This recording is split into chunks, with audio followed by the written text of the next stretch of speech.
nama Tuhan. Bertemu lagi bersama saya yang berbola AMD dalam satu renungan rohani Kristen yang kali ini mengambil tema ada rencana Tuhan lewat kekecewaan yang kamu alami. Tidak ada rasa sakit yang sia-sia. Saudaraku yang terkasih, Raja Salomo menulis dalam Amsal 13 ayat 12 yang berbunyi demikian, harapan yang tertunda menyedihkan hati, tetapi keinginan yang terpenuhi adalah pohon kehidupan. Saudara yang terkasih dalam Yesus Kristus, apa yang dituliskan oleh Salomo menggambarkan kondisi manusia, dan hal ini berlaku kepada semua orang. Kita sangat kenal dengan namanya rasa kecewa dan kesedihan. Saat kamu tidak diundang oleh seorang, atau kamu tidak mendapat promosi atau kenaikan gaji, atau patah hati karena putus dengan si dia, atau mungkin diacuhkan oleh atau tidak dianggap oleh teman atau saudara, bahkan oleh pasangan hidup. Semuanya itu tentu menimbulkan kekecewaan dan kesedihan. Kadang-kadang saudaraku yang terkasih, ada kejadian yang akan mengguncang emosi kita, yang membuat kita bertanya, apakah benar Tuhan itu baik?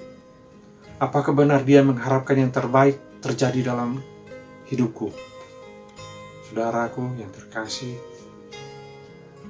saya percaya jawabannya ada pada lanjutan dari ayat yang ditulis Salomo di atas, yaitu tetapi keinginan yang terpenuhi adalah pohon kehidupan. Sekilas hal di atas tidak memberikan penghiburan bagi kita yang kecewa, sedih atau patah hati.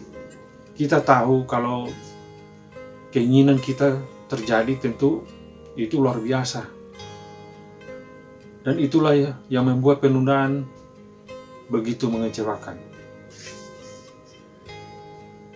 Saudaraku yang terkasih, tetapi ayat di atas tidak ditulis bahwa keinginan yang terpenuhi membuat hati bersukacita, tetapi ditulis oleh Raja Salomo sebagai pohon kehidupan.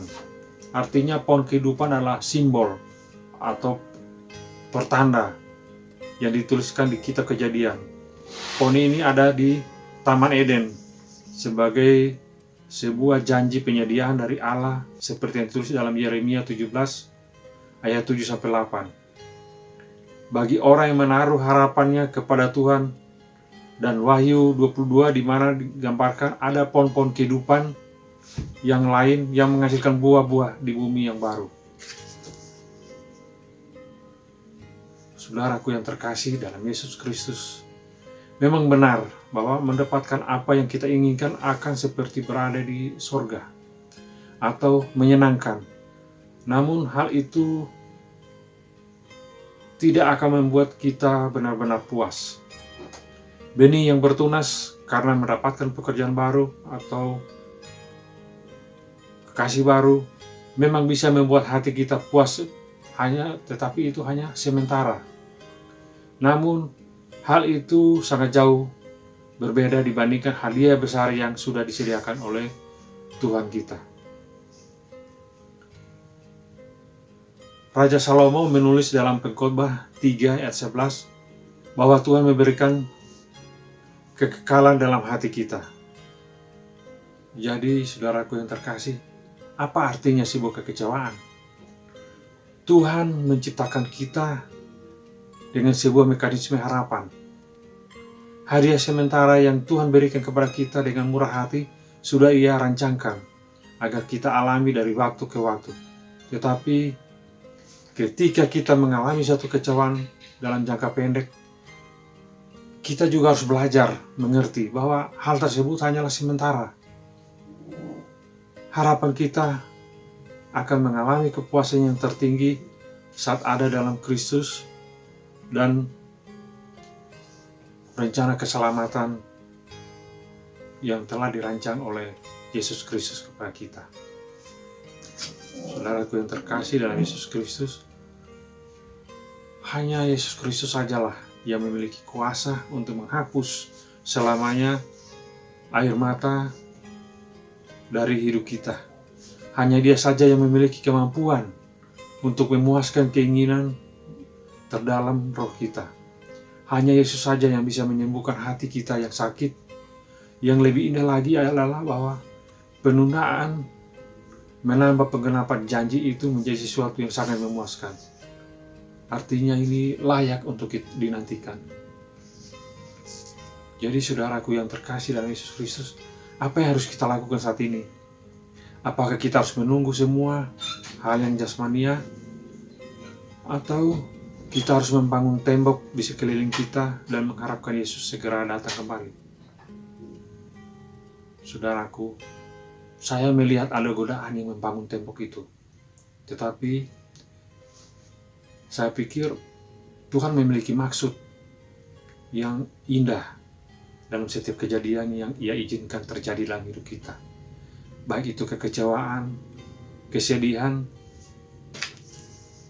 dan juga harapan yang tertunda. Nah, saudaraku yang terkasih dalam Yesus Kristus, sistem kerajaan Allah jauh berbeda dengan kolam atau sumur harapan. Setiap penolakan, kekecewaan, kesedihan, dan semua kesempatan terlewatkan adalah ibarat investasi. Mereka seperti benih yang ditabur pada musimnya dan akan kita tuai.